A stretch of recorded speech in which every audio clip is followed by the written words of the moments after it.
entre la naissance et la mort, 3 sur 10 sont des disciples de la vie. 3 sur 10 sont des disciples de la mort. Et ceux qui ne font que passer entre la naissance et la mort sont eux aussi au nombre de 3 sur 10. Pourquoi en est-il ainsi?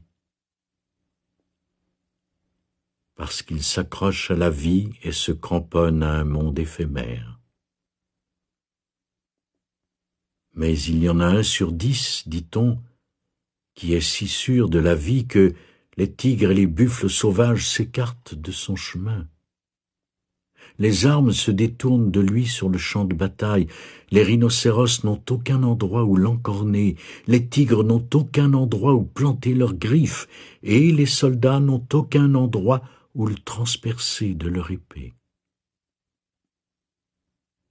Pourquoi en est-il ainsi? Parce qu'il demeure en ce lieu où la mort ne peut entrer.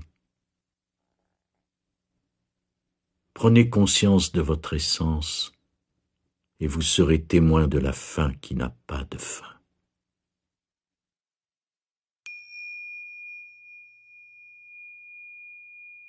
Vivre comme un immortel.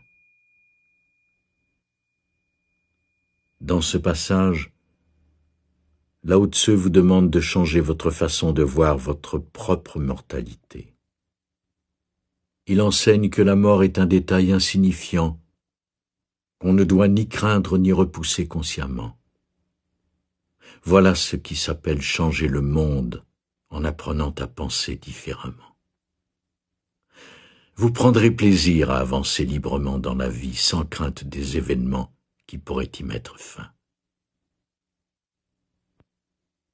Une fois que vous avez découvert le caractère infini de votre nature, et que vous vivez chaque jour en vous laissant guider par cette conscience, votre mortalité n'a tout simplement plus l'espace nécessaire pour se manifester. Si une nuisance tente de vous faire du mal ou de vous tuer, elle ne trouvera nulle part où planter ses crocs.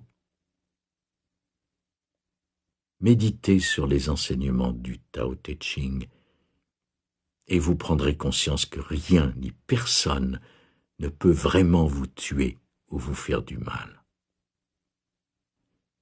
Créez des affirmations. Rappelez-vous que personne ne meurt, ni vous ni moi. Affirmez que vous ne pouvez jamais être blessé ou détruit puisque vous n'êtes pas votre corps. Si vous demeurez en contact avec cette réalité, vous détournerez automatiquement ces dangers qui ont peut-être déjà envahi votre espace physique par le passé. Mourez alors que vous êtes encore en vie. Imaginez que vous envisagez la mort de votre carapace physique. À présent, apprenez à voir votre corps sous ce même angle tandis que vous vaquez à vos occupations quotidiennes. Rien ne peut blesser votre forme humaine quand elle est morte, et rien ne peut vous blesser en ce moment puisque vous n'êtes pas ce corps.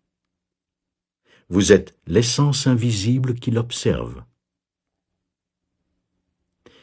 Voici comment Léonard de Vinci a exprimé le message de ce verset du Tao Te Ching. Alors que je pensais apprendre à vivre, j'apprenais en fait à mourir. Faites de même pendant que vous êtes encore en vie.